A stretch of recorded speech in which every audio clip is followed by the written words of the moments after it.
Hello guys, അപ്പം new ഇയറിൽ എല്ലാവരും അടിച്ചു പൊളിച്ചോ. നമ്മൾ ന്യൂ ഇയർ ഉണ്ടാകും. കൊല്ലത്തെ ന്യൂ ഇയർ ഞാൻ എൻ്റെ വീട്ടിലായിരുന്നു. അപ്പം നമ്മൾ എപ്പോഴത്തെ പോലെ ഫുഡെല്ലാം ഉണ്ടാക്കി. ആദ്യം കപ്പ, ചിക്കൻ, പൊറോട്ട, മീൻ ഇതൊക്കെ ജസ്റ്റ് പോയിട്ട് ഒന്ന് സഹായിച്ചു കൊടുത്തിരുന്നുള്ളൂ. ബാക്കിയെല്ലാം അമ്മേച്ചും കൂടെ എത്ര ചെയ്തത്. അപ്പോൾ ഉടഞ്ഞ കപ്പയും നല്ല ചിക്കൻ കറിയും അടിപൊളിയായിരുന്നു എല്ലാം കൂടിയിട്ട്.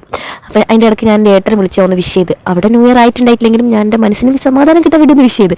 അപ്പം നല്ല ചിക്കൻ കറിയും കൊടമ്പുള്ളിയിട്ട മീൻ കറിയും പിന്നെ ഉടഞ്ഞ കപ്പയും പിന്നെ പൊറോട്ട ഉണ്ടെങ്കിൽ ഞാൻ എൻ്റെ വീഡിയോ എടുത്തിട്ട് അത് കണ്ട പൊറോട്ട ഉണ്ട്. അപ്പോൾ പിള്ളേരൊക്കെ ആദ്യം കൊടുത്ത് പിന്നെ നമ്മളും കഴിച്ചു.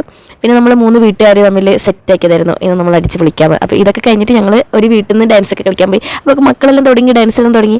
കുറേ തുള്ളി കുറേ നേരം കളിച്ചു. നല്ല രസമുണ്ടായിരുന്നു. തുള്ളി നേടുന്നെങ്കിൽ കണ്ടാൽ മതി, അപ്പോൾ ഒന്ന് തുള്ളും. ഭയങ്കര ഇഷ്ടമാണ്. ഉറങ്ങേയില്ല. 12 മണിയാണെങ്കിൽ 12 മണി ആ സമയം വരെ ഉറങ്ങേയില്ല. എന്താ പറയുക, അടിപൊളിയായിരുന്നു എല്ലാവരും കൂടെ ആയപ്പോൾ. പിന്നെ കേക്കൊക്കെ വന്ന് നമ്മളെല്ലാം പിന്നെയും ഡാൻസെല്ലാം കളിച്ചു. കേക്ക് വെറുതെ കൊണ്ടുവച്ചിങ്ങനെ ഉള്ളത്. കുറേ നേരം ഡാൻസ് കളിച്ചിട്ടാണ് എൻ്റെ മാരക സ്റ്റെപ്പെല്ലാം. ഇതൊക്കെയല്ലേ ഒരു രസമല്ലേ. അടുത്തല്ല ആരുണ്ട് ആരില്ല എന്നൊക്കെ പറയാൻ പറ്റും. അപ്പോൾ ഉള്ള സമയം നമ്മളെല്ലാവരും എൻജോയ് ചെയ്ത് ലൈഫ് അടിച്ച് പൊളിച്ച് ജീവിക്കുക.